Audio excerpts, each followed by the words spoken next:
Bueno, ante todo, muy buenas tardes con todos. Estamos para poder dar la ponencia acerca del diplomado de fisioterapia y rehabilitación. El día de hoy, como en la tercera fecha, vamos a compartir pantalla.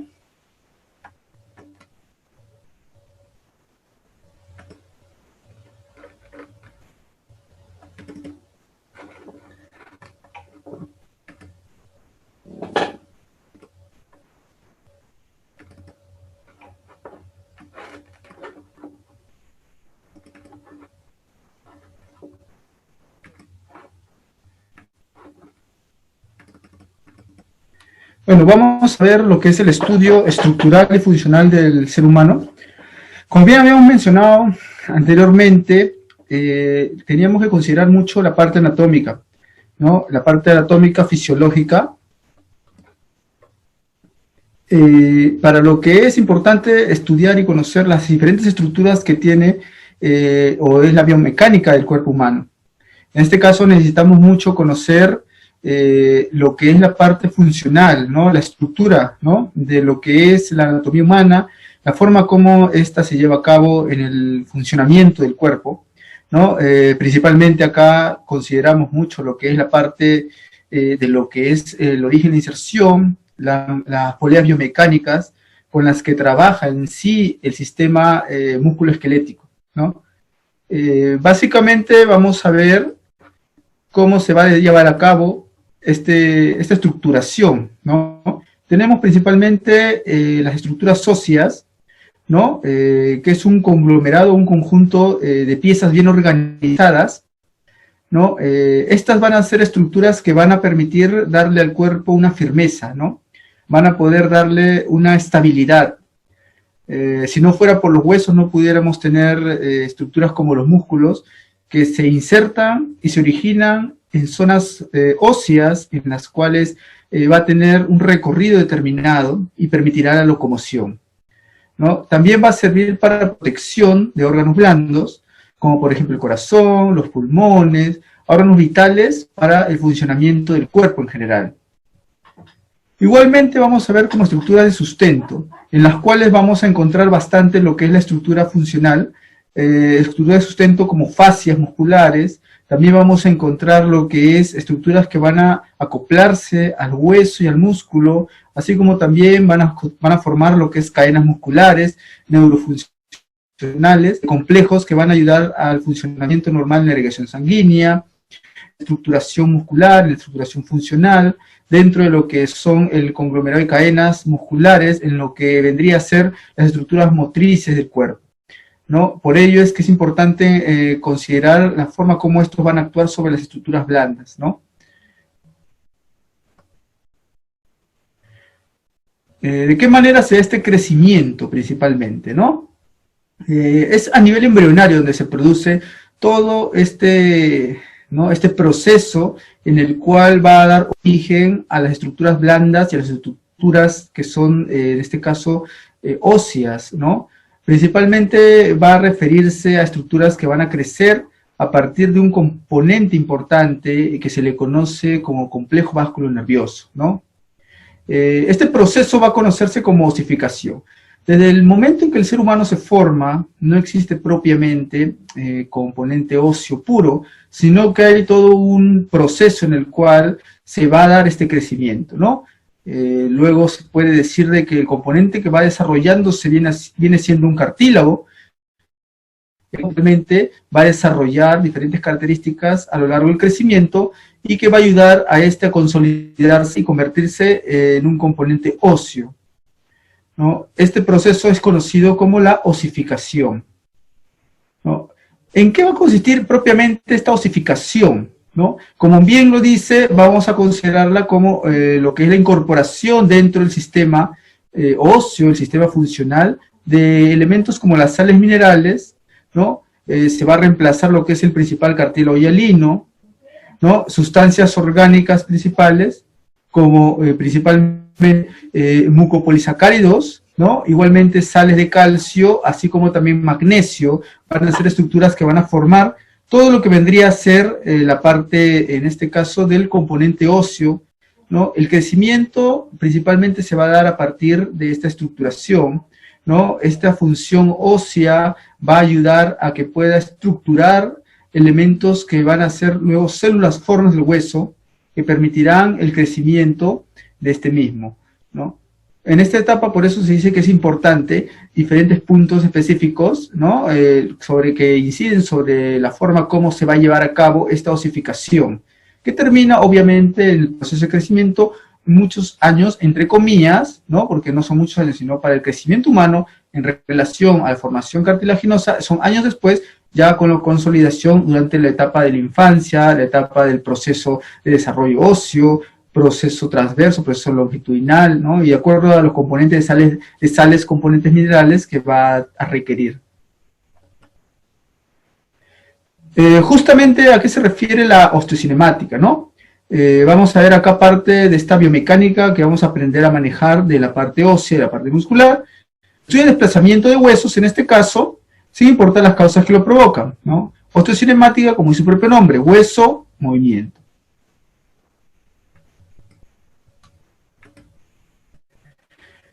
En cuanto a la adaptación ósea, va a referirse más bien a un, digamos, componente de elementos óseos que van a estar desarrollando una función, ¿no? Es toda una estructuración, es como un rompecabezas óseo, ¿no? En el cual desarrollará una postura, una forma, desarrollará también una estructura que le permitirá el movimiento del cuerpo, ¿no? Vamos a ver que va a relacionarse con cadenas neurofuncionales, con estructuras que ayudarán a formar componentes sólidos que nos permitan a nosotros, como seres humanos, a desarrollar una biomecánica determinada. En cada especie, en este caso que contiene un componente óseo, ¿no? Que es un componente esquelético funcional, va a permitir mantener estructuras que le permitirá mucho más, de manera micro, manejar el movimiento, llámese lo que es ligamentos, llámese lo que es fascias, ¿no? Tendones, etcétera, etcétera, ¿no? Entonces, estos elementos permitirán formar estructuras, unas estructuras mucho más consolidadas, mucho más, que jugarán un papel importante en la parte de la sincronización del movimiento, ¿no? Entonces vamos a verlo en las actividades que ejecutemos, ¿no? El movimiento que varían de acuerdo a los planos y ejes que podamos tener. En este caso, depende mucho acá la función a la cual queramos realizar el movimiento. Todavía no hemos llegado a la patronización, en sentido, digamos, más apegado a la realidad de estudios sobre lo que vendría a ser la adaptación ósea. Se puede decir de que la mayoría de elementos que nosotros tenemos como movimiento o estructuración motriz en nuestro cuerpo van a ser cadenas musculares, ¿no? En este caso, las cadenas musculares van a actuar, ¿no?, de acuerdo a la necesidad del cuerpo para adaptarse de una manera intrínseca y poder manifestarlo de una manera externa el propio movimiento, ¿no? Por ejemplo, la descarga de peso, por ejemplo, los movimientos de circunducción, integración global de los movimientos, ¿no?, en las diferentes estructuras que tenemos alrededor de nuestro propio cuerpo, ¿no? Lo que respecta al componente distal, por ejemplo, elementos como la circunducción le permitirán integrar todo lo que vendría a ser los planos del movimiento. Bueno, entonces, ellos más que un plano vendría a ser una patronización inicial de lo que vendría a ser la estructuración de los movimientos normales en la biomecánica, ¿no? En las funciones, principalmente vamos a ver actividades que se relacionan con lo que vendría a ser la propiocepción, ¿no?, la propia inducción ventral, el proceso de crecimiento. Luego también la adaptación, la descarga de peso, ¿no?, en la biomecánica propiamente, y básicamente elementos de la psicomotricidad. Son elementos que nos permitirán a nosotros poder desarrollar esta función de estructura adaptativa, ¿no?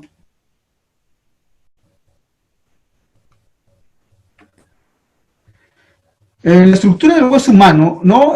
Por ahí de repente la parte estructural se ha de confundir con lo que vendría a ser la estructura del propio esqueleto, ¿no? Más que todo en ello nos referimos a los cambios de posición que va a mantener durante este proceso de desarrollo, ¿no? La compensación, por ejemplo, es un claro ejemplo de ello, ¿no? La compensación ósea, por ejemplo, se refiere a poder descargar peso de una manera adecuada sobre diferentes fuerzas articulares, ¿no? Para ello es importante conocer estructuras del hueso humano, ¿no? Las estructuras del hueso humano van a ser estructuras bien enmarcadas que permitirán, pues, desarrollar todo un sistema organizado en el cual podamos desarrollar el propio movimiento, ¿no? Es como la estructura base para poder ejecutarlo, ¿no? Tenemos las zonas más superiores, como las venas, arterias, componentes nerviosos, el complejo vascular nervioso, a nivel de la estructura interna, formador de sangre, médula ósea, estructura y tejido hematopoyético, cavidades medulares que permitirán lo que es la formación de hueso esponjoso y también hueso compacto en la parte más externa. Ahí tenemos un poquito de lo que es la anatomía, ¿no? La bioanatomía del hueso, la cual va a ayudarnos a entender y comprender cómo maneja esta estructura tan importante para hacer la base, el pilar de la corporación propiamente humana. Características. Tiene básicamente tres componentes. Para conocerlos tenemos que considerar mucho lo que es la zona epifisiaria, una zona muy próxima o conocida también como articular. Tenemos la zona diafisiaria, la zona del cuerpo, la zona más distal, epifisiaria, ¿no? En la cual vamos a tener en cuenta que las descargas de peso ayudarán a manejar mejor lo que es la propiocepción a este nivel. Si la propiocepción mejora, siempre permitirá que nuestra estructura anatómica pueda tener mejor movimiento, ¿no? A veces yo cuando trato a mis pacientes, y hoy definitivamente vamos a tener la oportunidad de ver cómo abordamos los neurológicos, siempre nosotros tratamos de que la terapia vaya por el lado de lo que es una propia descarga. Muchas veces, si tenemos ese concepto quizás debido a nuestra formación, ¿no? La metodología latinoamericana generalmente tiene la formación u orientación bobaitiana, ¿no? Pero generalmente cuando hablamos nosotros de formación bobaitiana, empezamos métodos intrínsecos, métodos característicos por trabajar la sensibilización, la inhibición, ¿no? La propiocepción, pero la parte de la facilitación habla mucho de lo que es la propia descarga, ¿no? Cuando tú vas a estar sintiendo mejoría en la rehabilitación física, para cualquier tipo de índole, ¿no? Una enfermedad que sea neurológica, una enfermedad que sea, pues, de tipo álgica, de dolores, una enfermedad que pueda ser incluso también una enfermedad de tipo central, ¿no? Vamos a mejorar cuando tengamos la oportunidad de poder desarrollar mucho mejor actividades funcionales que tengan que ver con la propia actividad voluntaria, es decir, cuando tú puedas desarrollar esa propia descarga de peso. Antes de ello, lo único que vamos a poder hacer es ejecutar compensaciones, y las compensaciones dentro de la fisioterapia van a tener buen resultado al inicio. Sin embargo, va a ser complejo porque va a generar, pues, luego otras alteraciones debido a que descarga el peso de una manera adecuada. El peso es en lo general la actividad, o mejor dicho, la característica más fundamental de una buena rehabilitación. El peso bien descargado puede generarnos bastante beneficio. Sin embargo, el que es mal descargado puede generar también que haya un proceso de compensación que al final a nosotros nos va a afectar. Quizá esa parte como que quizá no se comprende mucho, ¿no? Pero vamos a tratar de entenderla el propio ejercicio propioceptivo, ¿no? Que se refiere más que nada a la posibilidad de darle a mi paciente descargas de peso, ¿no? Autodescargas, actividades de propia independencia funcional, ¿no? Cuando ese paciente ya tiene capacidad de poder desarrollar el movimiento, ¿no? El movimiento que va a ejecutar parte de sus planos o triplanarmente para poder mejorar lo que vendría a ser una estructura de patronización en este mismo movimiento, ¿no? No nos asustemos al escuchar la palabra patronización, ¿no? Porque nos referimos en sí a coordinar los movimientos. Por ejemplo, un patrón de movimiento es caminar, por ejemplo.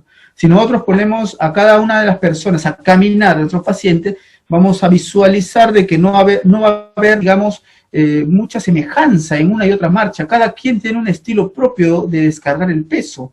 En eso se basa la fisioterapia, en darse cuenta en qué momentos, en qué nivel musculoesquelético se encuentra nuestra descarga para que sea positiva para nuestro propio funcionamiento, ¿no? Es decir, por ejemplo, si yo peso 80 kilos y voy a cargar algo de 100 kilos, de hecho que va a sobrepasar la carga de mis articulaciones y me podría generar un daño, ¿no? Algo así es lo que hacemos en compensaciones. El paciente de repente lleva la mayor carga en la patología o en este caso de la mala distribución del peso aerodinámico y lo lleva a una articulación que en este caso está desgastada, o puede ser que no tolere tanta descarga de peso y genera más el daño que el beneficio.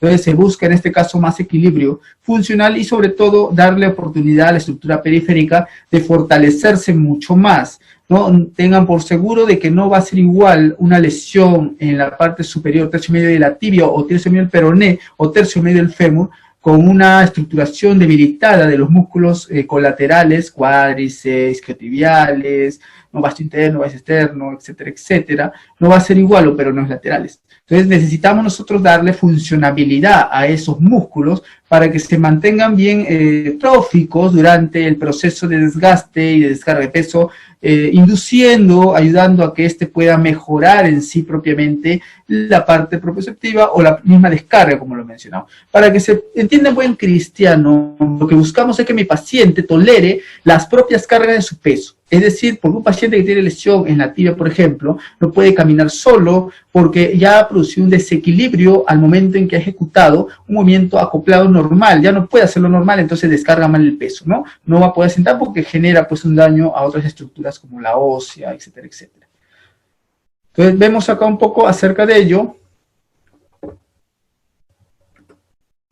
El esqueleto propiamente de un ser humano, ¿no? Tiene aproximadamente 206 huesos, sin contar con las piezas dentarias y los huesos suturales, ¿no? O también llamados huesos worminianos, ¿no?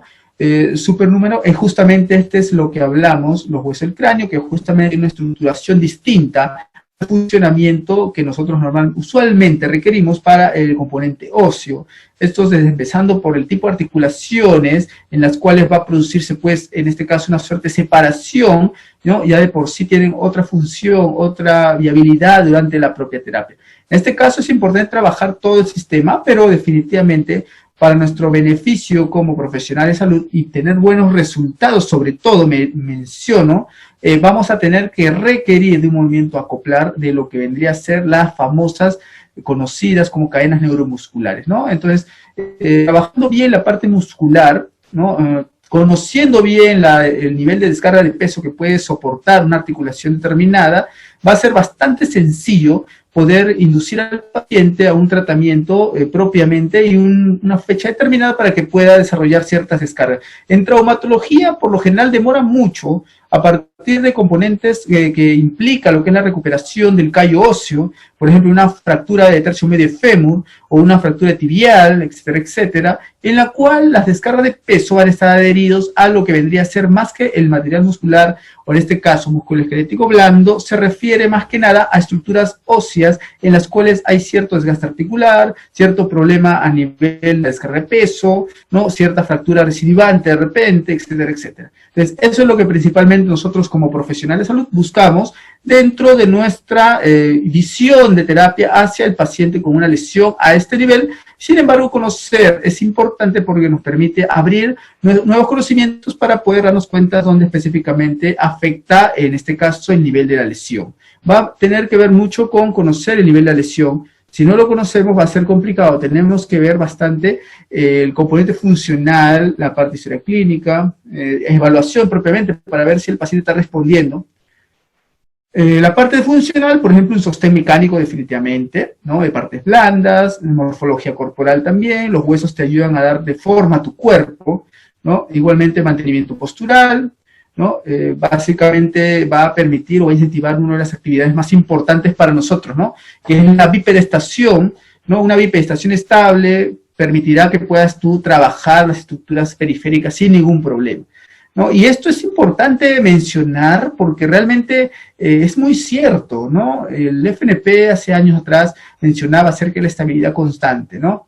Si nosotros tuviéramos la posibilidad de brindar a los pacientes bastante estabilidad previa a los tratamientos convencionales, tuviéramos muy en cuenta de que podríamos mejorar la calidad de vida del paciente e inclusive mejorar su estatus, digamos, musculoesquelético, ¿no? Porque ese paciente va a poder desarrollar actividades que antes no podía desarrollar, como es la marcha, la patronización o sincronización del movimiento. También nos permitirá que ese paciente pueda desarrollar una independencia constante global, ¿no? Depender mucho de la ayuda biomecánica como bastones, andadores, que definitivamente ayudan hasta cierto punto, pero necesitamos nosotros una opción distinta para poder darle a ese paciente mayor independencia. Eso es lo que buscamos dentro de lo que es la rehabilitación. Igual mantenimiento postural, soporte dinámico, va a permitir la colaboración mediante la marcha, los movimientos corporales, ¿no?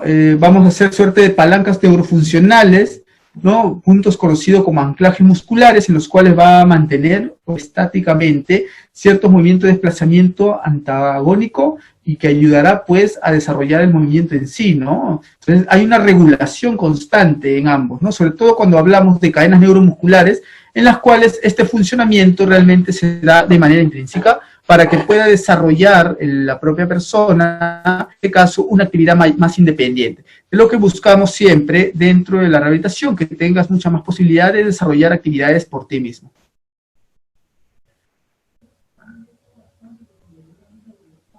Principalmente las posturas de la bipedestación, la marcha misma, los movimientos funcionales, los puntos de anclaje principalmente, son estructuras que se van a ver muy beneficiadas con esto.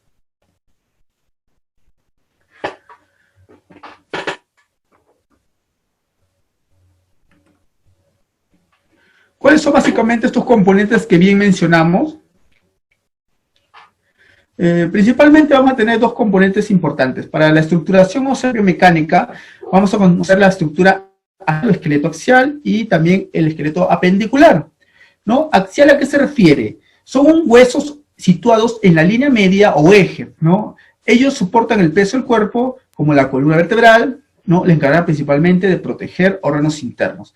Esto es muy importante, ¿no? Es una estructura bien, digamos, alineada a mejorar lo que es la posición de la columna, ¿no? Ponemos mucho énfasis en lo que es la parte del propio movimiento, la independencia funcional, lo que más le va al paciente a ayudar en este caso, ¿no? El esqueleto axial, sin embargo, va a tener características muy importantes, como por ejemplo mantener un propio eje lineal, poder observar alrededor de este mismo los procesos de alteraciones psicomotores, ¿no? A los cuales están expuestos, pues, digamos, luego de desarrollar una actividad de terapia, puede ser también alguna lesión, puede ser, digamos, en proceso de crecimiento y desarrollo, ¿no? Igualmente también el esqueleto axial acá se va a ayudar a ser elemento puntual en cuanto al equilibrio funcional, ¿no? El esqueleto apendicular, sin embargo, van a ser restos de hueso pertenecientes justamente a las partes anexas, a la línea de apéndices, concretamente a los pares de extremidades y sus respectivas cinturas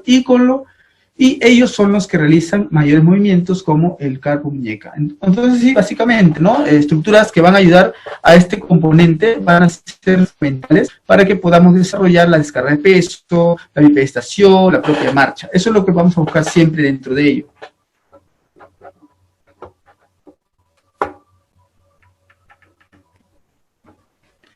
Acá vemos la conformación en sí, ¿no? De qué manera está conformado, ¿no? Esqueleto axial, 80 huesos aproximadamente, hueso de la columna vertebral, igualmente el raquis 33 huesos, aproximadamente vértebras cervicales van a ser 7, vértebras torácicas 12, vértebras lumbares 5 específicamente, ¿no? Estas básicamente son estructuras vertebrales que van a estar adheridas justo al movimiento muscular, sobre todo porque se encuentran en zonas de los famosos multífidos que ayudan a lo que es la bipedestación, estructuras como paravertebrales también, que ayudan a mantener estática la parte de la columna, mejorando incluso con lo que es las funciones vitales como descarga de peso, estructura respiratoria, la parte digestiva, etcétera, etcétera.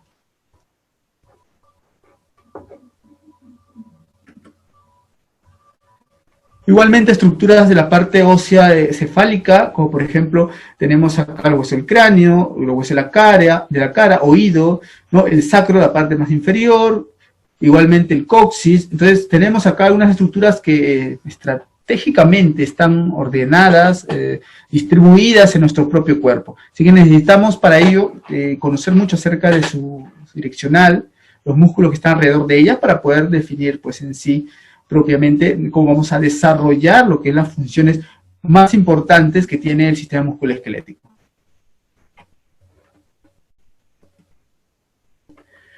Otras estructuras óseas, como por ejemplo ioides, ¿no? Igualmente hueso del tórax, van a ser 25, costillas 24, básicamente 12 pares, el esternón, estructuras importantes donde se ejecutan actividades funcionales.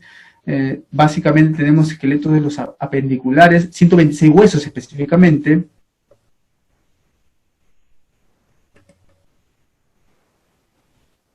los miembros superiores, igualmente, vamos a ver superiores pectorales, 64, hombros, 2 clavículas, 2 escápulas, brazos y manos, 60. ¿no? Principalmente vamos a ver, estas estructuras van a poder desarrollar actividades muy fundamentales para el proceso normal de crecimiento. La inhibición, por ejemplo, va a comenzar desde muy temprana edad, luego va a desarrollar actividades finas que le permitirán cerrar la mano, poder coger un lápiz, etcétera, etcétera, para poder ejecutar actividades luego ya educativas. Es importantísimo este proceso, ¿no? Para que podamos comprender o entender el origen muchas veces de patologías, comprender también cómo podemos distribuir lo que vendría a ser el abordaje terapéutico mediante una atención de calidad principalmente, ¿no? Con los pacientitos. Entonces, principalmente eso tenemos que buscar dentro de las estructuras globales que vamos a desarrollar en este aspecto, ¿no? Principalmente ahí vamos viendo, otra vez encontramos las estructuras óseas distribuidas, como del carpo, la muñeca, los metacarpos, falanges, y los movimientos inferiores pélvicos, los huesos también de la pelvis van a formar isquion, ilio y pubis, principalmente piernas, pies, también tenemos los huesos, las estructuras funcionales, que le ayudan pues al movimiento.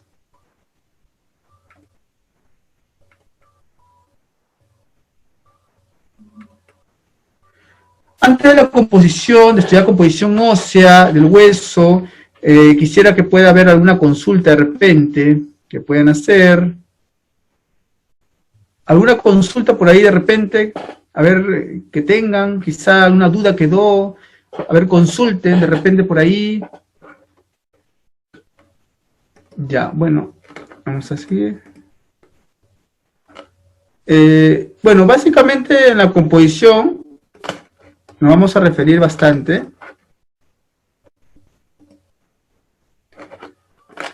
La composición del hueso, no cómo va a estar formado básicamente, ¿no?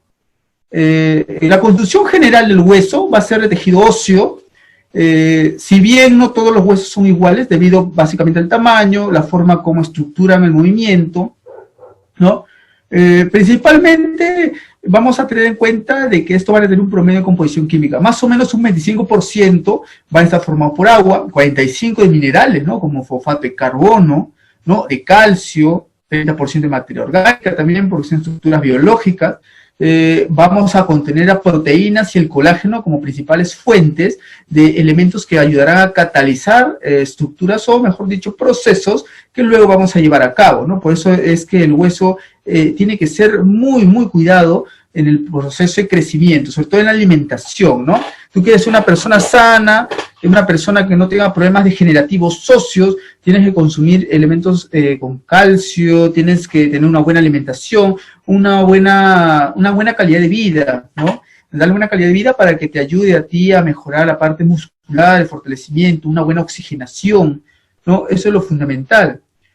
Están hechos básicamente un material conocido como el famoso tejido óseo, ¿no? Muy en particular, este es duro debido a las células que lo conforman, ¿no? Va a contener elementos como el fósforo, como el mismo calcio, aparte de ello va a encontrar proteínas. Esto principalmente en la parte de composición, ¿no? Los tipos de hueso que vamos a tener, que luego vamos a explicar la forma como van a trabajar a nivel de palancas neuromusculares. Neuromusculares digo siempre porque se correlaciona con lo que es el sistema nervioso, debido al propio movimiento, a la placa motriz también que va a mantener en la composición propia de la zona ósea en este caso. Vamos a ver que se van a encontrar distribuidos, ¿no? Huesos que pueden ser largos, como la zona del húmero, huesos en forma aplanada, como la zona del esternón, ¿no? Igualmente huesos cortos como la zona del carpo, huesos de la mano, huesos irregulares como por ejemplo las vértebras, y también los huesos llamados sesamoideos como estructuras de las rótulas, ¿no? A nivel de la articulación de rodilla. Entonces todos ellos van a tener diferentes características y también van a ser muy importantes para este proceso de motricidad. Van a presentar forma cilíndrica, los largos, van a predominar longitudes, ancho y grosor, van a dividirse entre, principalmente en este caso, extremos proximales y distales, los famosos largos, huesos largos, y van a estar ubicados en estructuras del miembro superior y miembro inferior. Inferior, en este caso en el fémur, superior, por ejemplo, en el húmero. Hasta ahí creo que no hay ninguna duda, no hay ninguna pregunta. Creo que no. Muy bien, tenemos ahí luego lo que vendría a ser los huesos cortos, ¿no? Van a presentar una forma cuboide, ¿no? Igualmente van a tener también, siendo que ninguna de sus dimensiones predomina, su función es amortiguamiento. Principalmente estos son el carpo y el tarso, estructuras que van a permitir desarrollar descargas de peso, ¿no? Como por ejemplo nos apoyamos cuando tenemos las reacciones de equilibrio, ¿no? Las defensivas, por ejemplo, nos apoyamos al momento de caer y nos sirve como defensa a las manos, ¿no? Ahí, por ejemplo, desarrollamos lo que es la descarga de peso, la propiocepción, ¿no? Estos son estructuras que, si bien es cierto, no son huesos largos, pero sí van a ayudar a amortiguar. Esa es la función principal de esos huesos cortos, ¿no?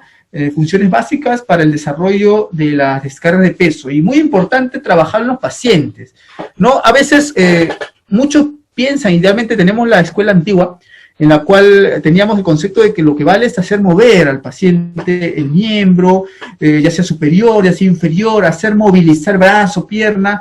Realmente no es algo en lo cual se base hoy en día la nueva visión del tratamiento fisioterapéutico. El tratamiento fisioterapéutico trabaja a partir de componentes naturales como es, por ejemplo, la propia descarga de peso, trabaja mucho a partir de lo que es la propiocepción misma en ello. Entonces, una descarga 1000 veces mejor, bien hecha, que hacer 10.000 movimientos de un brazo, una pierna, ¿no? Es mucho mejor hacer una descarga bien hecha, como les menciono, es hacer una buena descarga que hacer 10.000 movimientos de pierna y brazo sin un sentido. A veces es una gran controversia pensar de que mientras más ejercicio mejor el paciente.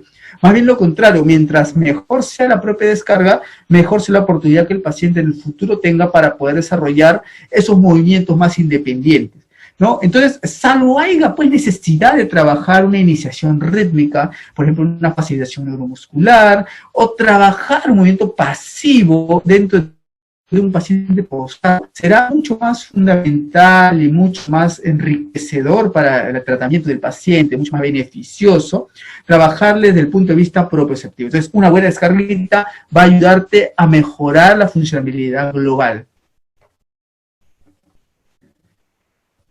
Huesos largos también, principalmente característica que van a ser, que son más anchos y largos que gruesos, justamente. Su función va a ser proteger a tejidos blandos, inserción de grandes masas musculares, por ejemplo en la escápula, en la zona del ópito, huesos del cráneo y coxal también, donde se encuentran estructuras donde van a anexarse estructuras blandas como los músculos principalmente. Entonces vemos ahí las características y realmente no son nada de otro mundo, realmente es bastante familiarizado poder hablar de ellos. Nosotros como profesionales de salud todo el día, todas las horas estamos trabajando a partir de estos conceptos propioceptivos y lo que vendría a ser el acondicionamiento para el posterior desarrollo de la actividad voluntaria del paciente. Por eso se busca siempre que trabajen la parte funcional estática, en la cual ayudaremos a mi paciente a que éste pueda tener estabilidad para ejecutar los diferentes movimientos. Los huesos irregulares, vemos ahí un poco, ¿no? Huesos irregulares. ¿Por ahí alguna preguntita de repente? ¿Preguntita, duda que tengan? ¿Por ahí dudas, preguntas? ¿Alguien levantó la mano, creo? Bueno, entonces, como les mencionaba, principalmente es necesario poder conocer cómo se da esta estructuración del componente irregular en este caso, ¿no? No presentan forma o división predominante para su agrupación, son impares y se localizan en línea media, sus funciones son variables, ¿no? Principalmente a este nivel, aunque la mayor importancia es la protección del sistema nervioso, principalmente como las vértebras, ¿no? Occipitales, falanges, distales, ¿no?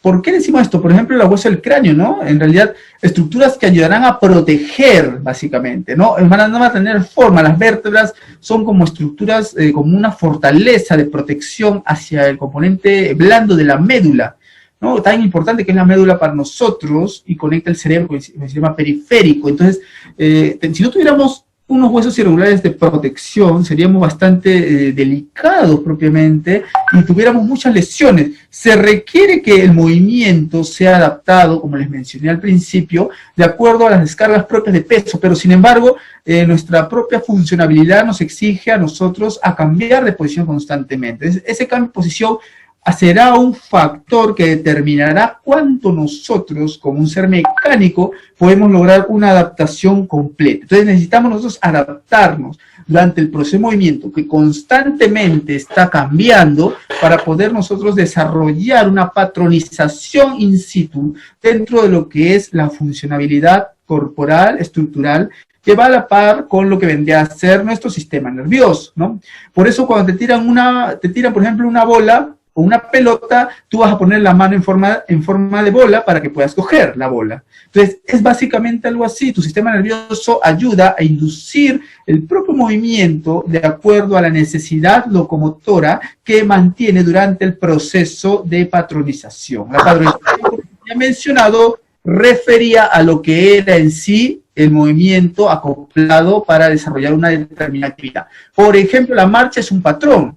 Mi patrón de la marcha es distinto al patrón de otra persona. Realmente cada uno de ustedes tiene un propio patrón, ¿no? Igualmente, por ejemplo, otras actividades que ustedes ejecutan de acuerdo a su funcionalidad, pueden desarrollarlas gracias a una patronización, ¿no? En eso se basa hoy en día la terapia, en buscar patronización, más que buscar en sí un propio movimiento individual uniplanar, ¿no? Sesamoideo, los mismos huesos que les había mencionado, estructuras como por ejemplo la rótula, ¿no? Y que van a ayudarle, por ejemplo, a desarrollar movimiento, a la funcionabilidad. Así se apaga. Entonces, como les venía mencionando, la parte principal es considerar también de qué está formado la parte ósea, para poder conocer más o menos cómo se va a dar esta biomecánica. Un tipo especial de células, los osteoclastos, por ejemplo, van a ayudar a destruir el hueso viejo y formar canales. Otras células, como los osteoblastos, por ejemplo, van a ayudar a fabricar estructuras del hueso, nuevo para rellenar los canales, ¿no? Igualmente, osteoblastos que pueden reordenarlas por los huesos y se denominan osteocitos igualmente. Esto es lo que principalmente nosotros vamos a ver dentro de este proceso, en este caso de formación ósea, de desarrollo.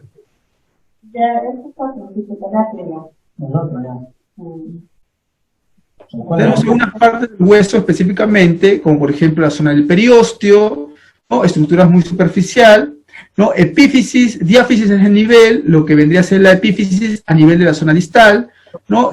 Igualmente cartílago articular, hueso esponjoso, hueso medular, en la zona de lo que es la zona hematopoyética, ¿no? Cavidad medular a nivel de la estructura por donde pasa la médula ósea principalmente amarilla, y el periósteo que se encuentra formando alrededor de la estructura, en este caso pues la que cubre al hueso propiamente, ¿no? Tenemos tipos de articulaciones también que se van a encontrar formando la parte funcional. Acá observamos, por ejemplo, la articulación del hombro, ¿no? Una articulación en forma de fosa y bola. Esto básicamente en cuanto a la biomecánica se refiere a la manera como va a realizarse la articulación propiamente, ¿no?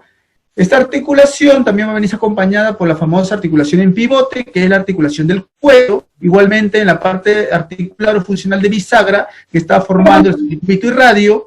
A partir de la articulación de rodilla, estructuras articulares mucho más específicas y de mayores descargas, porque acá se va a asumir mayor cantidad de peso en la descarga articular. La parte de la rodilla es triarticular, tiene articulaciones que se van a desarrollar gracias a la acción de lo que es tibia, peroné, y también la articulación conocida como la articulación de rodilla, que está limitando a la tibia y lo que vendría a ser el fémoro tibial, ¿no? Igualmente en la parte del miembro superior e inferior tenemos acá las articulaciones planas, en este caso, estructuras van a ser huesos cortos, como por ejemplo los huesos del carpo, ¿no? Igualmente articulaciones muy móviles, ¿no?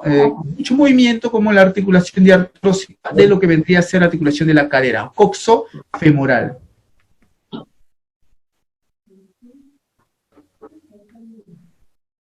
¿Hasta ahí alguna consulta? ¿Alguna preguntita?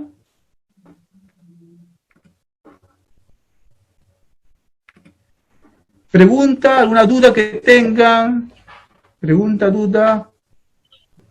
Por ahí de repente, por el chat, si pueden hacer, a ver, el chat. Bueno, entonces, como les mencionaba, lo importante para ello es poder encontrar lo que vendría a ser las funciones básicas para conocer la biomecánica. En este caso, es importante por ello hablar de lo que son las palancas neurofuncionales o estructurales biomecánicas, ¿no? Principalmente acá, ¿qué va a llamarse palanca, no? Básicamente las fuerzas van a ser desarrolladas por mecánica y van a tener como componentes. Los componentes que nosotros encontramos en la biomecánica, por ejemplo, son componentes como el fulcro, como el brazo de fuerza y de potencia que van a desarrollar actividades motrices. Por ejemplo, acá en la articulación atlatoaxoidea tenemos elementos como por ejemplo lo que vendría a ser la parte del fulcro, ¿no? Que vendría a ser la estructura como una base o una estructura central en la cual se va a llevar a cabo este movimiento, ¿no? Estructuras musculares que permitirán la función, por ejemplo los extensores, los flexores, para hacer los brazos de potencia en este caso, y la palanca en este caso van a ser las estructuras óseas que van a estar por la parte anterior si consideramos esto dentro de un sistema de palancas. Igualmente acá en la palanca del miembro inferior, por ejemplo encontramos brazo de potencia a nivel de las estructuras musculares, musculoesqueléticas. Luego vamos a encontrar estructuras de brazo de despliegue, en este caso, y fulcro en la articulación propia, ¿no? Brazo de despliegue, ¿no? O de movimiento va a ser, por ejemplo, la articulación que está mucho más distal, tarso-metatarsiana. Entonces tenemos acá luego la parte del miembro superior, encontramos lo que es la articulación del codo como punto principal de fulcro, encontramos lo que es el brazo de fuerza a nivel de la estructura ósea del miembro superior, y a nivel del brazo de potencia el músculo bíceps. Esto básicamente es una estructuración funcional. En cuanto a la parte de la mecánica, se puede determinar que hay fuerzas que ayudan al movimiento. Estas fuerzas se le conoce como estática y dinámica, principalmente, ¿no? Estática es una fuerza cinemática, se refiere a la descripción de los movimientos, tales como por ejemplo desplazamiento, velocidad, justamente la aceleración, independientemente, justamente la manera como se ejecuten estos movimientos.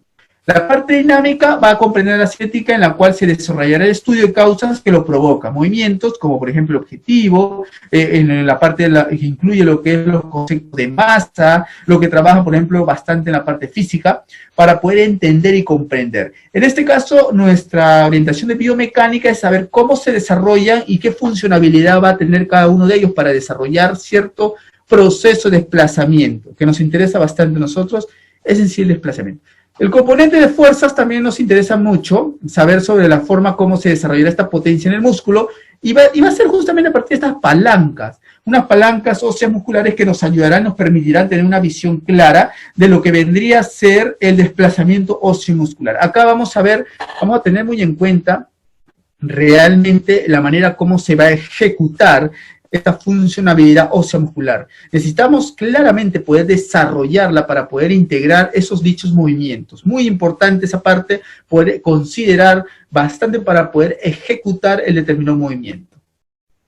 Acá vemos los movimientos que se van a ejecutar, ¿no? Van a ser movimientos variados, ¿no? Dependiendo de repente la posibilidad muscular, digamos lo que es la parte del paciente, cómo va a desarrollar un paciente que sea deportista, por ejemplo, va a necesitar ejecutar esa funcionalidad en el propio campo de movimiento, desplazamiento, la parte de lo que vendría a ser la parte estática, la parte de patrón, por ejemplo, el patrón de la marcha, cómo lo va a ejecutar. Eso es básicamente lo más fundamental para que pueda desarrollar, en este caso, pues el desplazamiento. Por eso buscamos siempre que el desplazamiento sea adecuado, adaptado al propio movimiento. Acá se puede observar cómo ejecuta ejercicios. Eso de por sí ya es en sí una especie de patronización del movimiento. El baile es un patrón.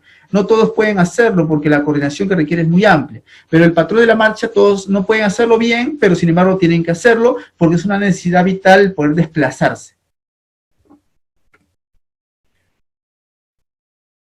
Alteraciones de los huesos, igualmente puede ser también una característica importante del por qué no se ejecuta bien este desplazamiento óseo.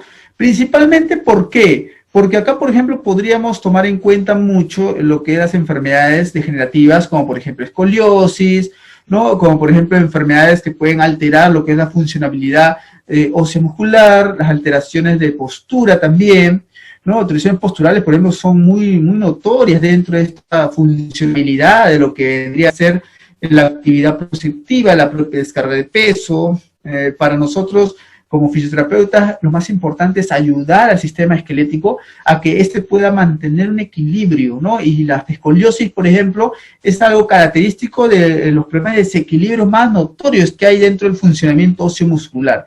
Necesitamos imperativamente ayudar a ese paciente a que mejore lo que es la postura y la descarga de su peso. Por eso inducimos mucho de que sea la descarga propioceptivamente proporcional al propio movimiento, que sea muy lento este proceso, muy lento. Así que eso es lo fundamental para desarrollar una buena manipulación funcional, una descarga adecuada, desarrollar en nuestro paciente la fuerza a partir de esa propia descarga y ese trabajo que se va a tener en cuenta mucho al nivel de lo que es la misma propiocepción.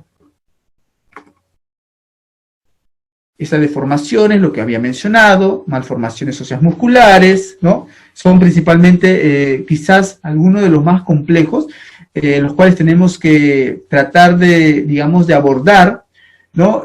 Malformaciones congénitas, por ejemplo, ¿no? Que sean muy frecuentes, esclerosis congénita, alteraciones en la costilla, mala formación de lo que vendría a ser la parte, digamos, estructural de nuestra anatomía, ¿no? Entonces nos va a limitar muchas veces en el propio movimiento. Eso es lo que debemos tener muy en cuenta acá. Dentro de lo que es la rehabilitación se cuenta mucho una evaluación, ¿no? De simetría funcional para poder ayudar a nuestra estructura a que pueda ser, digamos, equilibrada y evitar estos problemas de compensación, ¿no? Entonces, si tú, por ejemplo, eres una persona que tiene escoliosis, va a tener cierta desviación de columna, te va a llevar a descargar el peso inadecuadamente hacia ese lado, entonces vas a hacer contracturas opuestas, ¿no? Porque el músculo está equilibrado. Te estás bien contrayendo en una zona, tiene que estar tu otro componente homolateral, tiene que estar casi equilibrado de igual forma, pero sin embargo el desequilibrio genera pues las malas compensaciones. Deformaciones también, otro tipo de patologías adyacentes, igualmente también síndrome de Marfan, estructuras de acondroplasia, trastornos de crecimiento, alteraciones como el enanismo, ocasionan malas posiciones de los huesos y generan un desequilibrio global en tu biomecánica. Fracturas también, obviamente, ¿no? Afecciones más conocidas a nivel de la estructura funcional muscular, ¿no? Van a ser, por procesos naturales, definitivamente se van a tratar de resolver, va a ayudar a la consolidación ósea, un proceso terapéutico bien adecuado, una buena evaluación también, le permitirá al paciente poder desarrollar una funcionabilidad, siempre y cuando mi paciente pueda estructurar nuevamente el propio movimiento, ¿no? Alineación y también movilización también de los huesos, muy importante dentro de la funcionabilidad del cuerpo, le ayudará a mi paciente a poder reestructurar mejor las estructuras funcionales, vaya la redundancia, para que mi paciente pueda desarrollar las buenas descargas de peso y por ende poder patronizar nuevamente sus movimientos, ¿no? El problema por lo cual se deja de desarrollar adecuadamente la buena descarga de peso en la columna, muchas veces es porque hay una despatronización y hace que mi descarga de peso sea inadecuada. Entonces, teniendo mala descarga de peso, no voy a poder desarrollar lo que es una buena marcha, una buena bipedestación, va a generar en mí que haya una compensación cinésica, me genera en muchos casos escoliosis, dolor, problemas a posteriori como por ejemplo la artrosis, por la mala descarga, por el sobreuso de una articulación, el engordar, el aumentar el peso genera una alteración a nivel de la estructura de las articulaciones. O sea, tenemos muy en cuenta esta funcionabilidad realmente para poder entender, ¿no? Cómo se desarrolla esta actividad motriz dentro de la estructura biomecánica. Acá también hay un proceso de cura de los vasos sanguíneos dañados, desarrollan una especie de hematomas óseo, ¿no? Dependiendo del tipo de trauma que haya sido, ¿no? Un golpe, un traumatismo, puede generar un daño muy severo a nivel de las partes óseas, sobre todo más delicadas, como es el caso de los huesos del cráneo, ¿no? Articulaciones también, la propia columna, son de otra forma estructuras bastante delicadas, ¿no? Si nosotros comparamos con otras partes óseas musculares, ¿no?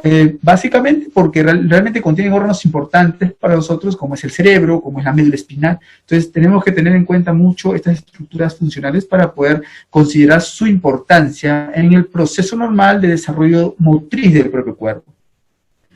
Vemos estructuras óseas, por ejemplo el húmero, observamos cómo está formado, ¿no? Estructuras funcionales óseas, huesos largos, luminosos del miembro, ¿no? Van a dividir extremidades, una próxima distal. ¿Alguna consultita por ahí? A ver, vamos a ir viendo si es que les damos una oportunidad. ¿Alguna consulta por ahí? ¿Tienen dudas de repente? ¿Preguntas, dudas? ¿Todo bien? ¿Se entiende? A unos pequeños videitos vamos a ver para poder comprender bien cómo se este proceso de biomecánica. ¿Sí? Vamos a compartir pantalla para poder observar. ¿Cómo es que podemos realizar estos movimientos? ¿Qué es lo que hace posible que los llevemos a cabo? En fin, estas y muchas otras cuestiones son a las que daremos respuesta a lo largo de este vídeo, ya que el objetivo general de este proyecto es conocer y profundizar la importancia que tienen los huesos y las articulaciones en movimientos tan simples como los que he mencionado, y nos enfocaremos en 5 movimientos que son: retracción, depresión y rotación del hombro, supinación del tobillo y, por último, extensión de los dedos de la mano. Esperamos y que sea de su agrado.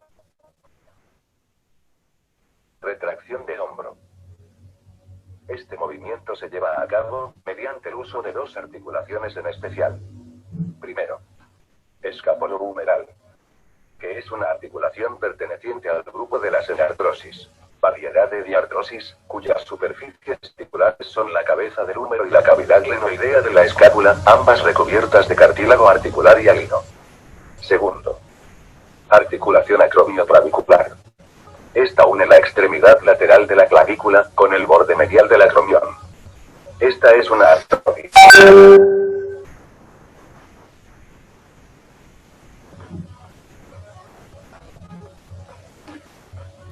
Ahora, los músculos involucrados en la ejecución de este movimiento son: en primer lugar, el deltoides. Este es un músculo del hombro. Tiene la forma de un semicono hueco que rodea la articulación del hombro y une la cintura escapular a la diáfisis humeral. Segundo, tríceps braquial cabeza larga. Tercero, tríceps braquial cabeza lateral. Cuarto, tríceps braquial cabeza medial. Y en conjunto, el tríceps braquial es el único músculo de la parte posterior del brazo superior, se conecta con el húmero, hueso de la parte superior del brazo, el omóplato y el cúbito, el más largo de los huesos del antebrazo, y es el principal extensor del codo. Y bien, este movimiento se ejecuta dentro del plano sagital.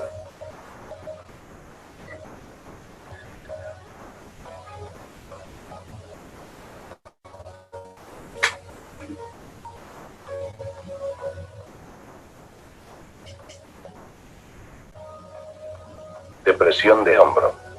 En este movimiento se utilizan 2 articulaciones. Primera, articulación esternoclavicular. Esta pone en contacto al esternón y al primer cartílago costal por un lado, con la clavícula por el otro. Entre las superficies articulares se interpone un disco articular que se amolda a las mismas. Se trata de una diartrodia del tipo encaje recíproco de movilidad reducida. Segunda, articulación escapulohumeral o glenohumeral. El movimiento de la articulación glenohumeral se efectúa a manera de una acción neuromuscular compleja, con los movimientos permitidos para una articulación incongruente. La cabeza del húmero es una superficie redonda y convexa que se desliza sobre un gran arco de la fosa glenoidea cóncava y poco profunda.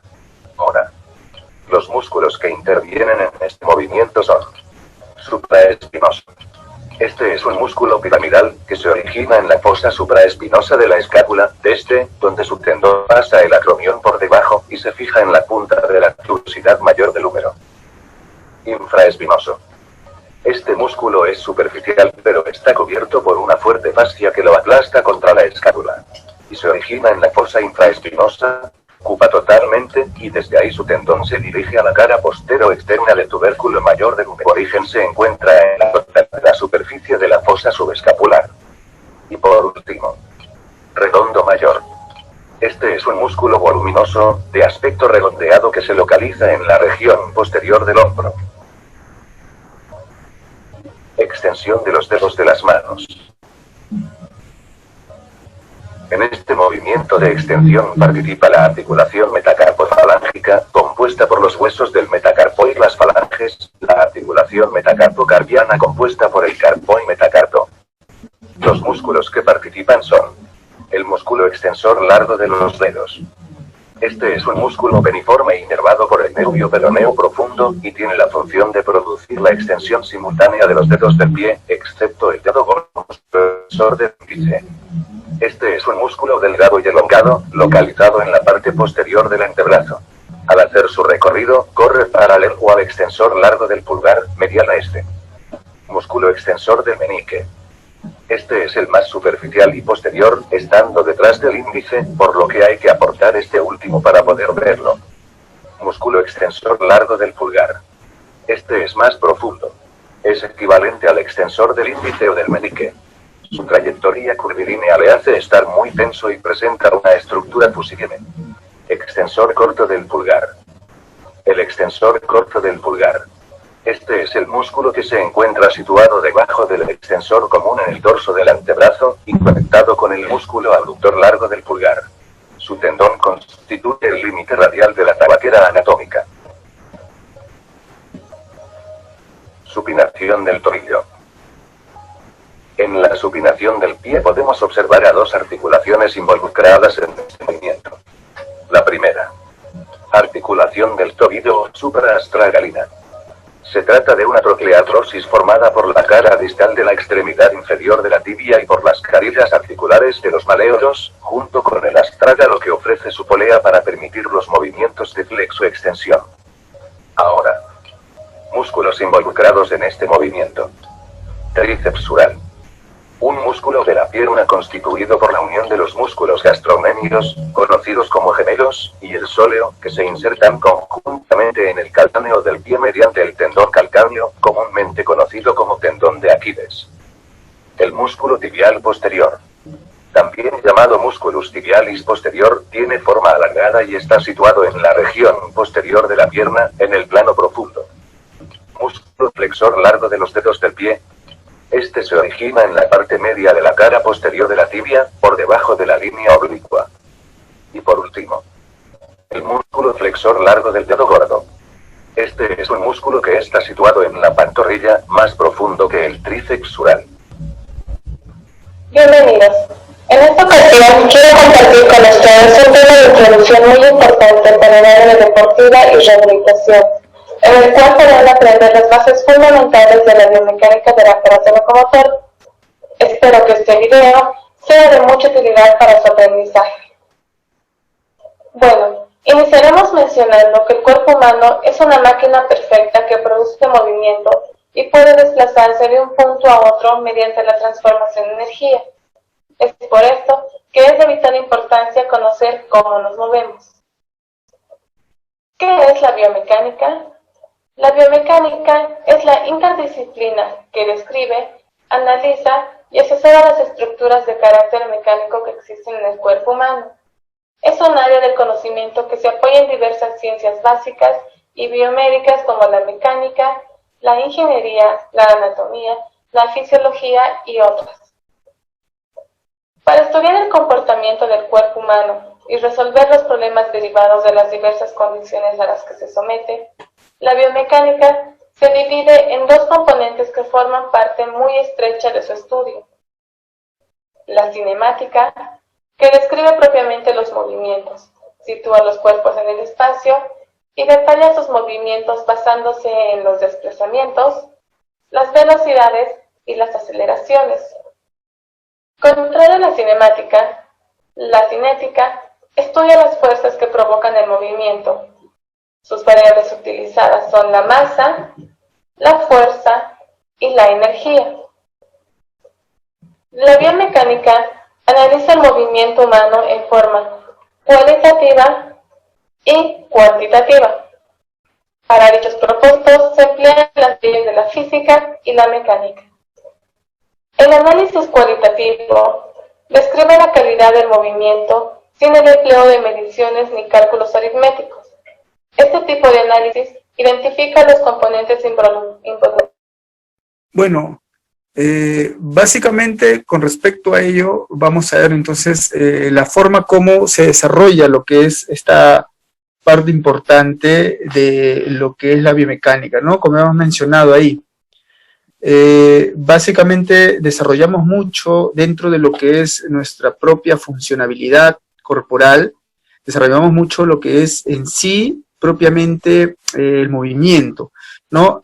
Habíamos visto un poquito lo que vendría a ser la forma como se desplaza. Por ejemplo, cuando hablamos nosotros de en sí, de lo que vendría a ser la funcionabilidad de la cinemática y la cinética, va a referirse a movimientos normales que ejecutamos. Por ejemplo, cuando hablamos de la manera como se ejecuta el movimiento de flexión y de extensión, ¿no? Básicamente son puntos importantes los que lo ejecutan, como por ejemplo, un músculo esquelético, ¿no? Principalmente es lo que se lleva a cabo dentro de este proceso. Acá, por ejemplo, consideramos mucho a lo que vendría a ser las actividades funcionales. Vamos a ver ahorita un poquito más el video para poder explicarles bien esta partecita. Vamos a reactivarlo. ¿Hay alguna consulta hasta ahí, de repente? ¿Alguna pregunta que tengan? ¿Me escuchan por ahí? ¿Alguna duda? Por favor, en el chat pueden poner, por favor, porque no sé, se han habilitado los micrófonos. ¿Alguna duda que tengan en el chat podrían ponerla, por favor? Preguntas, consultas, por favor. Dudas, preguntas, consultas que tengan.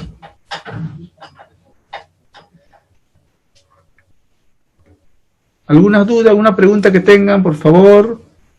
Ninguna duda, ninguna pregunta que tengan.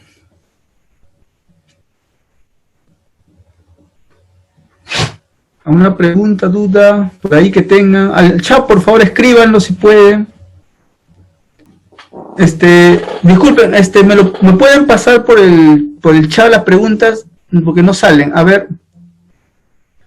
Me preguntan Maite Guamán, dice. Una pregunta, un paciente con artrosis en la rodilla, ¿por qué tanto le da punzada, pero solo en la noche? Me recomienda. Bueno, en realidad, cuando hay un problema de artrosis, hay una degeneración. El cartílago articular se ha deteriorado, ¿no? Y el dolor puede ser por motivo, de repente, de un proceso inflamatorio.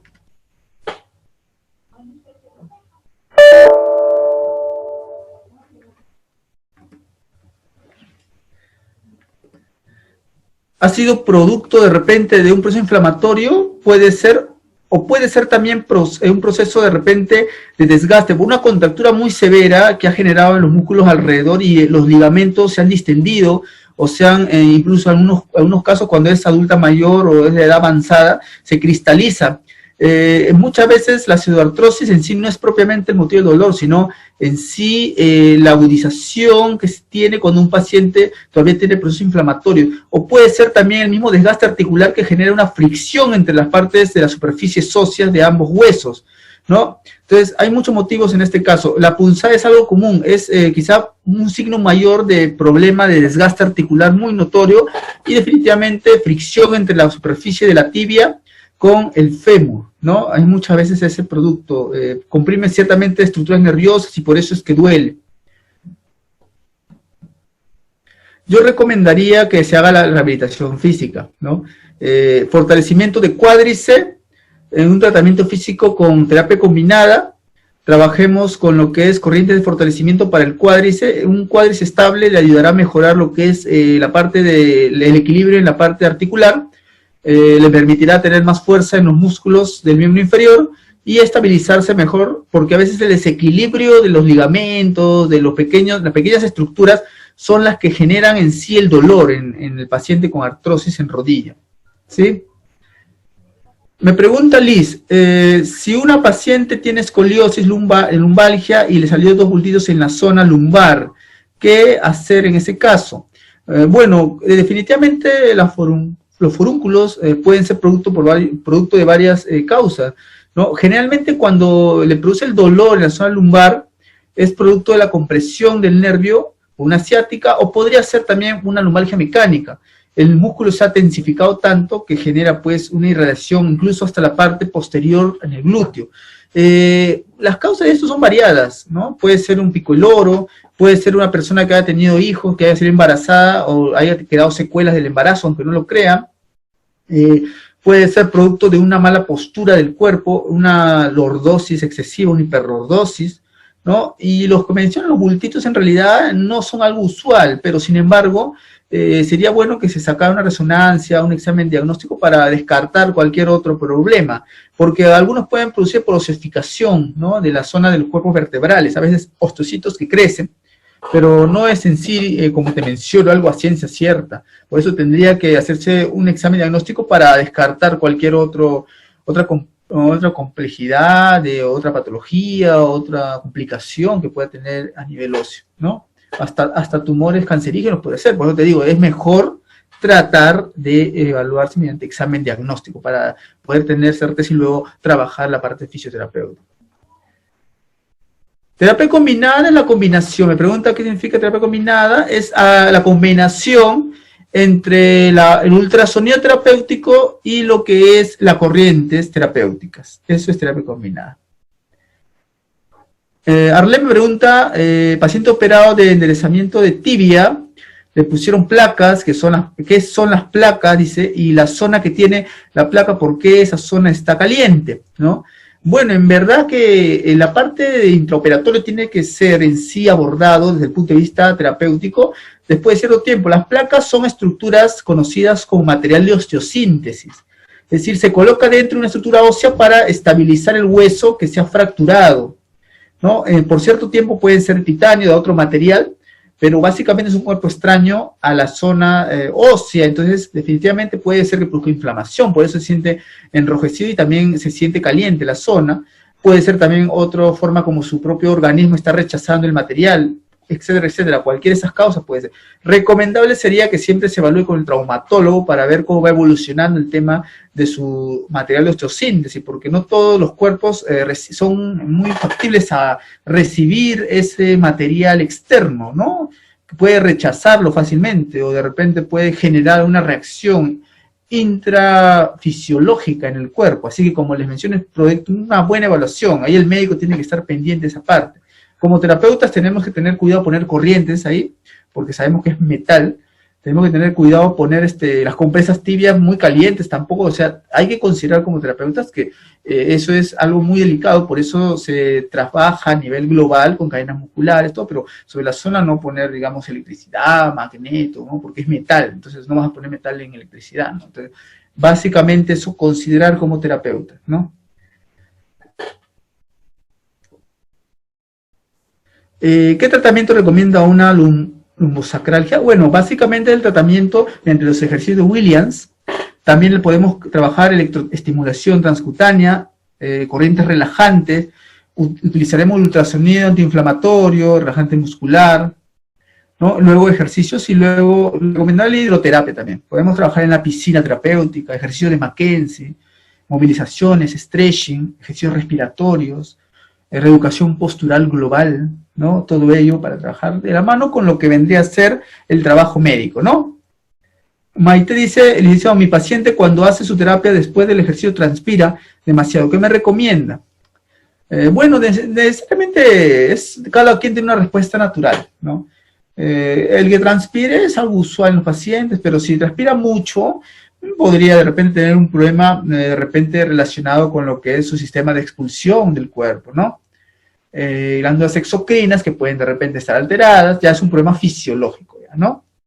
Sería bueno que se evalúe con el médico especialista para poder determinar, ¿no? Como terapeuta nosotros lo que podemos hacer es trabajar ejercicios isométricos para que pueda de repente mermar esa tensión que tiene, o de repente se pueda, porque más allá de lo normal es que sude el paciente después del ejercicio, pero sin embargo si es en exceso, ya es un problema que va más allá del aspecto terapéutico, ya es un problema de organización fisiológica ya, ¿no? El endocrinólogo tiene que ver el especialista en ello, ¿no? Bueno, ¿alguna otra consultita más por ahí? Creo que ya nada.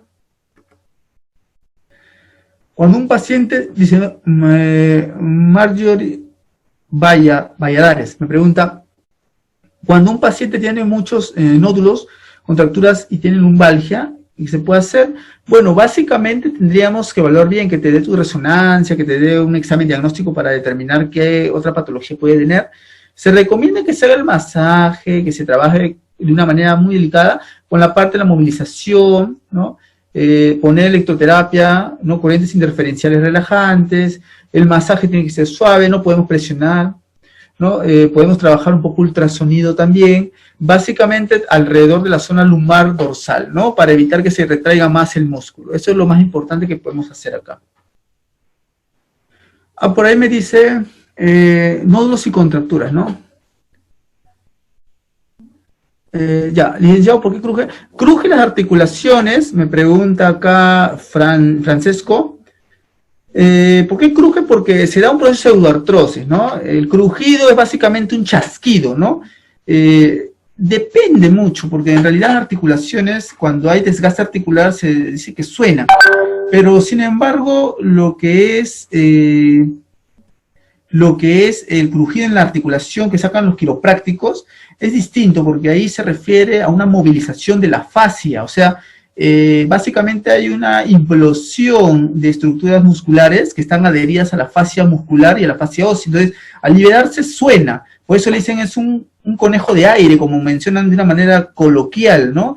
No es igual ese sonido que el que puedes tener tú si tienes artrosis y subes escaleras y te suena la rodilla y te duele. Es diferente. El crujido que los quiroprácticos hacen escuchar o sacan es un crujido producto de una movilización vertebral, ¿no? Entonces, eso es lo que básicamente podemos entender. La movilización vertebral es que la fascia se va a despegar de la parte del músculo y moviliza la vértebra. Entonces, ahí suena, pero es una especie de crujido distinto, no duele en este caso, ¿no? Salvo algo que ha sido mal hecho, sí le termina doliendo.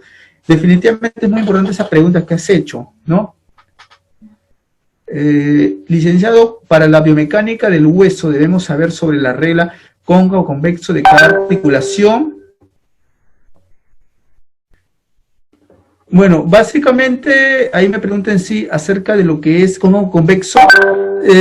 Sí se puede en realidad. La parte de lo que es la parte de convexo es una ley en la cual, por ejemplo, se basa el movimiento articular, ¿no? Por ejemplo, hay una movilización a nivel de la cabeza, por ejemplo, del fémur y la parte de lo que es la parte acetabular en la articulación de la cadera, ¿no? Definitivamente sí, en la parte proprioceptiva, por ejemplo, se ejecuta un movimiento desplazando los tres planos. Este aspecto genera pues, que haya reacción directa en lo que es la misma articulación, y sí se lleva a cabo, sí se lleva a cabo, se reorganiza, tiene incidencia sobre lo que es nuestra terapia, porque le permite pues al desarrollo funcional a poder descargar adecuadamente el peso. Me dice, licenciado, mi paciente tiene 82 años, su marcha es muy lento, ¿cómo se puede mejorar? En realidad, es muy importante cuando es paciente adulto mayor que veas el estado en el que se encuentra. Definitivamente, que veas su historial de caídas. Si ha tenido caídas, cómo se ha alimentado, en qué estado se encuentra el músculo, puedes tener tú bastante éxito si manejas bien la evaluación, ¿no? El paciente adulto mayor definitivamente es un paciente en el cual, de muy avanzada edad, va a depender mucho del estadio que se ha mantenido durante años anteriores, ¿no? Si es un paciente que puede darle para pararse, para hacer la bipedestación, la marcha, genial, se puede trabajar de una manera, obviamente dándole las medidas de resguardo adecuadas, como primero la estabilidad, trabajarle isométrico, fuerza, trabajarse movilización, iniciación activa o la parte pasiva también trabajarle, o sea, todo normal, solamente que con rangos, respetando los rangos que en este caso pueden estar limitados. Algunos pueden manejar buen rango, o sea, no te niego que hay pacientes y pacientes, hay adultos mayores mucho más adaptados funcionalmente que otros adultos mayores. Eso depende mucho del estadio en el cual el paciente haya tenido, digamos, este proceso, que es normal en el envejecimiento. Yo recomiendo que se evalúe bien en la escala de Pinetti, que se vea en qué grado se encuentra equilibrado, porque mientras el paciente esté de edad avanzada más equilibrado, quiere decir que tiene mejores posibilidades para desarrollar actividades independientes. Si está desequilibrado, podrá desarrollarlas, pero se cae, ¿no? Entonces, eso es lo que recomiendo, evitar darle el sobreesfuerzo para que se caiga el paciente, porque tú puedes decir, el paciente está bien parado, ¿no? Pero lo ves bien y está temblando las piernas, está haciendo movimiento de desequilibrio de la pelvis. Entonces, ese paciente puede estar parado, pero tarde o temprano se va a caer. Por eso se recomienda que mejor se reevalúe constantemente. El pico del oro, ¿cómo se puede aliviar? Es muy buena pregunta. ¿no? Definitivamente es necesario que nosotros tengamos en cuenta una historia clínica previa.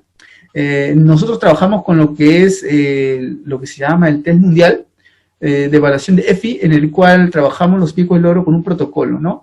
Trabajamos con compresa tibia, en estadio crónico, obviamente, trabajamos con masoterapia, movilización facial, ¿no? Trabajamos con ultrasonido terapéutico, ¿no? Trabajamos mucho con lo que es la parte de electroterapia o corrientes interferenciales para relajar el dolor, trabajamos con ejercicio Williams, ¿no? Trabajamos en piscina terapéutica, ¿no?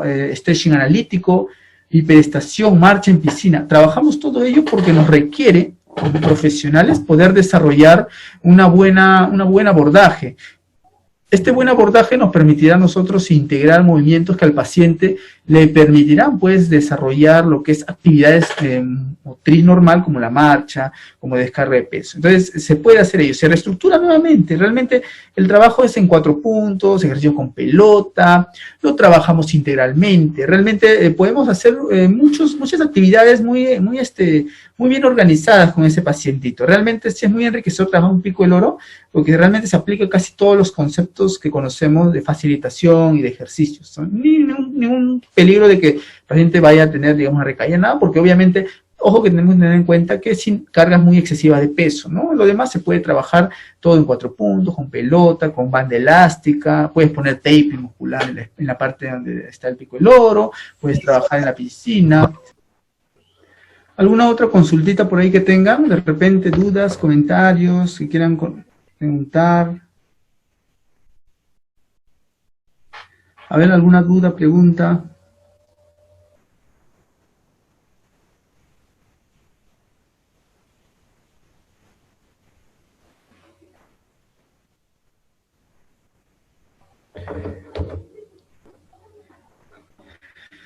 Me dice Marjorie, dice justamente, a los nódulos se les puede aplicar Siriax por recomendación.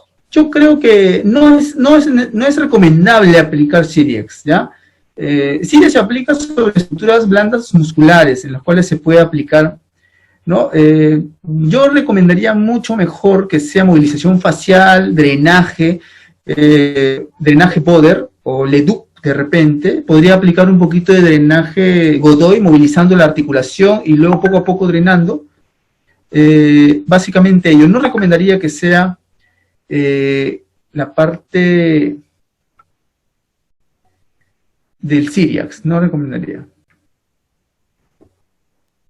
Bueno, hemos visto un poquito más acerca de lo que es la forma como se va a desarrollar lo que es la parte ósea, muscular. Bueno, un poquito habíamos estado viendo el sistema articular, que justo quería mencionarles. Dentro de este sistema articular vamos a encontrar lo que había mencionado al principio de la propiocepción, ¿no? Cómo está formada la articulación. La articulación, ¿para qué va a servir en sí? Es un componente que nos ayuda a movilizar, ¿no? Una unión de 2 estructuras óseas que van a movilizarse en ambas direcciones para poder formar el movimiento, el arco funcional. Por eso la articulación a nivel propioceptivo, neuromúsculo esquelético, es fundamental para descargar el peso, ¿no? Vamos a ver que las articulaciones van a ser áreas donde se encuentran 2 o más huesos. La mayoría de las articulaciones son móviles, van a permitir que los huesos se vayan a mover. Las articulaciones van a constar de varias estructuras. Tenemos acá la parte anatómica estructural, capas fibrosas, membrana sinovial, donde se encuentra el líquido sinovial, que es un líquido que da amortiguación, cartílagos articulares, hueso esponjoso, hueso compacto, cavidad medular, es decir, todas las estructuras básicas para desarrollar una buena propiocepción. El cartílago va a ser un tipo de tejido que va a cubrir estas superficies articulares, pero principalmente estos van a reducir la fricción del movimiento dentro de una articulación. Estos cartílagos van a encontrarse, por ejemplo, como revestimiento para la estructura ósea que va a limitarse con el hueso que les sigue para desarrollar el movimiento.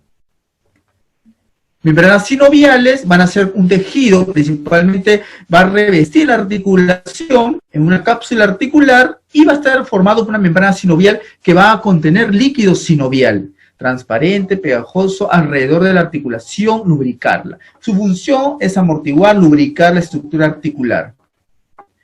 Membrana sinovial la que cubre este líquido sinovial, ligamentos, estructuras que van a ayudar a ser a veces de bandas elásticas de tejido conectivo que van a reordenar básicamente la articulación para brindarle un sostén y limitar su movimiento. Si no hubiera ligamentos, tuviéramos un problema del movimiento porque como que nos limitan. Básicamente es una estructura de protección propia para la misma articulación. Acá se puede observar cómo se encuentra el disco articular, ligamento, igualmente encontramos ligamentos colaterales, estructuras también que van a estar anexadas a esta articulación se encuentra en el hombro, por ejemplo. Encontramos la articulación de las rodillas, tendones encontramos también en las partes que unen los segmentos articulares, movimientos articulares, en cada uno de ellos se encuentran estructuras que van a permitir lo que es el desplazamiento de las fuerzas que permitirán la biomecánica motriz en la articulación humana. Bursas también vamos a encontrar, van a ser cavidades llenas de fluidos, denominados bursas también, entre los huesos y ligamentos, estructuras adyacentes, van a ayudar a amortiguar lo que es la fricción de ambas articulaciones. Igualmente mencionamos el líquido sinovial, por ejemplo acá estamos en la articulación de femorotibial. Ejemplo de palancas, también habíamos visto primer género, ¿no? Encontramos interapoyante, en el centro de la zona apoyante, la zona del fulcro, la potenciación que va a estar por los músculos, y la parte, en este caso, del brazo de palanca que ejerce la parte que se encuentra delante del fulcro. Igualmente acá podemos observar cómo se adhieren lo que son las articulaciones, encontramos articulación en la rodilla, los huesos sesamoideos como es la parte de lo que vendría a ser la rótula, estructuras de los cartílagos articulares, en muchos casos en una artroscopía esto de acá se evalúa para poder ser retirado y ser reemplazado por estructura de titanio y metal. Igualmente encontramos la zona de los meniscos, una parte curva con cartílagos que también ayudan a amortiguar y distribuir las fuerzas del peso en el propio cuerpo y que son de diferente índole y también características distintas. Cada una como una forma de menisco en forma de una U, en forma de O, van a variar, ¿no? Cada uno de ellos específicamente tiene una descarga de peso, una característica muy importante, estructuras muy irrigadas que se encuentran en ciertos segmentos de estos meniscos y también pueden presentar ciertas patologías como el menisco discoide, por ejemplo, ¿no? ¿Cuáles son diferentes tipos de articulaciones? Muchos tipos de articulaciones, incluyen articulaciones que no se pueden mover, en adultos, tales como articulaciones suturales del cráneo, por ejemplo, articulaciones que no se mueven, dominan fijas, también otras articulaciones que se mueven mucho, o poco también, regularmente, como por ejemplo las vértebras. Articulaciones móviles van a incluir, por ejemplo, articulación de la cadera, coxofemoral, articulación glenohumeral, articulaciones que permitirán de la muñeca, permitirán el desplazamiento en mayor cantidad. Acá vemos un poquito de los tipos de articulaciones según la posición. Tenemos acá trocoides, troclear, bitroquial. Justamente tenemos que tener en cuenta estas hacen las veces de componentes motrices muy amplios para poder lograr este desplazamiento del movimiento. En artrosis igualmente hay articulaciones de los hombros, cadera, permite movimientos hacia atrás, hacia adelante, flexioextensión, rotaciones. Tienen la suerte de ser una especie de componente de grimallera, una suerte de especie de una biomecánica que se analiza a nivel de las articulaciones. Realmente es muy enriquecedor en cuanto a los tipos, a las formas, a los ángulos que se ejecutan. De acuerdo también a tomar en cuenta la formación por planos y ejes que permiten que éstas se puedan desarrollar. Las articulaciones en bisagra, articulaciones de bisagra como en los dedos, en rodilla, en codos, en pie, movimientos que van a permitir la flexoextensión. Ahí va a ser muy importante ver también el tipo de articulaciones que se desarrollan a este nivel, ¿no? Sin artrosis, a nivel sin movimiento, articulaciones trocoides, ¿no? De cremallera, articulaciones, por ejemplo, como en el codo, básicamente articulaciones que son de mucho movimiento, otras de mediano, otros sin movimiento, pero que sin embargo forman estructuras tan importantes como la protección de las estructuras de los huesos del cráneo. Bueno, vamos a ir de repente a más preguntitas, por ahí tengan de repente alguna duda, una preguntita. Vamos a ver un pequeño videito de cómo hemos abordado con pacientes con problemas del desplazamiento y también qué ejercicios son buenos para trabajar la parte de la articulación. Justamente la biomecánica es importante ver de qué manera lo puede trabajar, ¿no? Vamos a ver a continuación.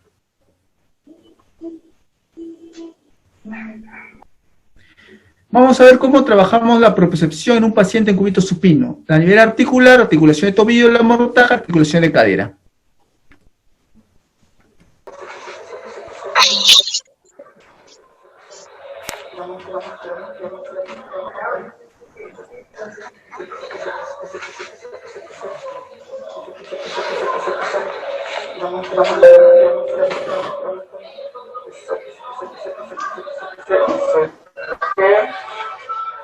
eso, vamos ahí, lo que se permita, mantenga ahí, eso, aparte la pelota, eso, aparte la pelota, no quiere dejarle, aparte la pelota, no quiere empuje, aparte la pelota, no quiere dejarle, la pelota, no quiere empuje, doble pisar una pelotita, eso,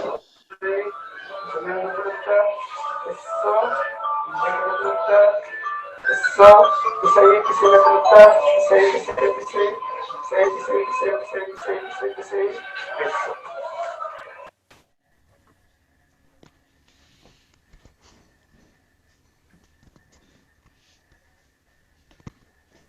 Nada que le empuje, nada que le baje, facilitación neuromuscular. Nada que le empuje, nada que le baje, mantenga ahí la pelota, siempre diagonal. Mantenga la pelota, cuando dejo de tener contacto con la superficie, el paciente tiene desequilibrio del ligamento del hombro, por eso se está paldeando. Nada que le empuje, nada que le jale, nada que le empuje, eso, nada que le empuje, eso. Esto. Aprieta mi mano ahora, aprieta mi mano, abajo, adentro, diagonal. Eso, empuje mi mano, arriba y fuera, gane, arriba y fuera. Eso, aprieta mi mano, abajo, adentro. Vamos, arriba y fuera, gane. Eso, aprieta mi mano, abajo, adentro. So, arriba y fuera, empuje mano hacia afuera, empuje mano. Eso, suelta, relaje ahí, sus manitos hacia arriba también, ahí está, mantenga ahí, no hay que baje ni que suba, mantenga ahí, no hay que baje ni que suba,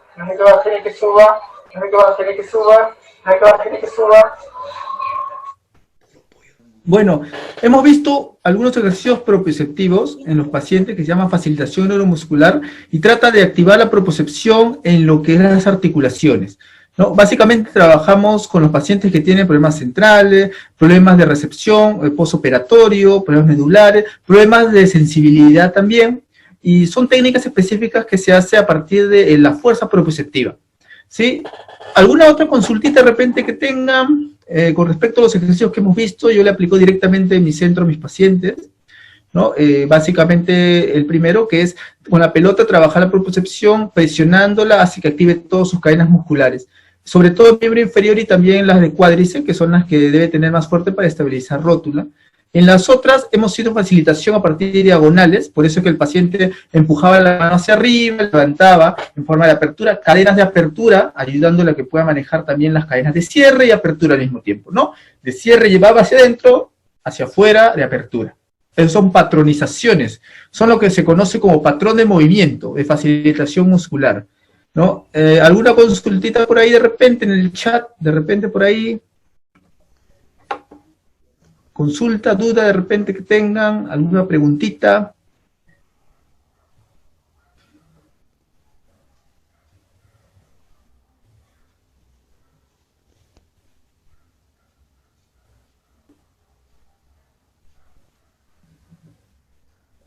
Bueno, básicamente el ejercicio en sí tiene como funcionalidad darle al paciente acondicionamiento.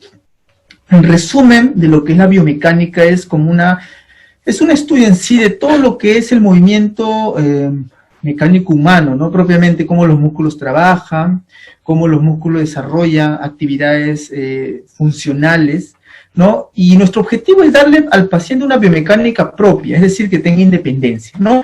Como les menciono, eso no es de la noche a la mañana, ni con un masaje, ni con un ejercicio se solucionará, sino que tiene que pasar un proceso en el cual mi pacientito realmente tiene que lograr alcanzar nuevamente la funcionabilidad que había perdido, ¿no? Si ese paciente, por ejemplo, caminaba bien, lo que voy a tratar es que fortalezca músculos de la pelvis para que esté estable primero, y después pueda pararse, y después pueda caminar. No es que de frente yo lo paro y caminas, ¿no?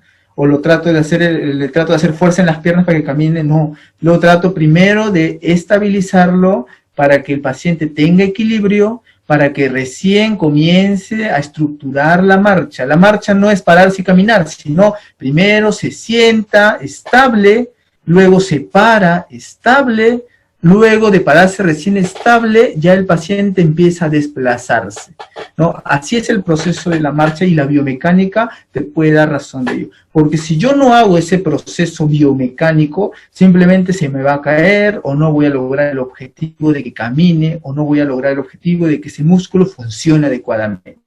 Eso es básicamente. A veces en una ponencia no se puede decir todo porque tenemos que aprender origen e inserción de los músculos, ¿no? Artrocinemática de cada una de las articulaciones del cuerpo, ¿no? Aprender osteocinética de cada estructura ósea. Por eso, como te menciono, hemos visto a grosso modo anatómicamente, estructural, lo que es en sí la parte mecánica, pero básicamente tenemos que concientizarnos de que para poder llegar al conocimiento global de la biomecánica tendríamos que estudiar anatómica y estructuralmente todo el cuerpo humano. Por eso hoy día hemos tratado de resumirlo en la participación del ejercicio y aplicación en los pacientes que hemos tenido, y hemos podido anotar lo que es la parte propioceptiva, el movimiento, el desplazamiento, ¿no? Que es algo muy importante para que pueda ejecutar posteriormente el programa de rehabilitación. Listo, entonces, bueno, agradeciéndoles a todos por la participación el día de hoy en el curso de Diplomado de Revalidati, en lo que es el curso auxiliar en fisioterapia. Les agradezco mucho, los espero la próxima semana, el día martes. Muchas preguntas que de repente quedan de repente por ahí con duda, algo, excelentemente me la podrían fácilmente en la próxima clase, no hay ningún problema por mi parte que las hagan. Como les menciono, lo importante es saber, en este caso, aplicar en nuestra vida profesional lo que conocemos, ¿no? Y darnos cuenta de que la fisioterapia tiene mucho realmente que brindarnos en el aspecto profesional, creativo, y sobre todo tratar siempre de poder estar preparándonos constantemente para poder darle lo mejor a nuestro paciente, que es nuestro fin máximo. Muchas gracias por todos. Que tengan muy buenas tardes y nos vemos la próxima clase, que es el día martes. Muchas gracias por todos, muy amables todos. Gracias.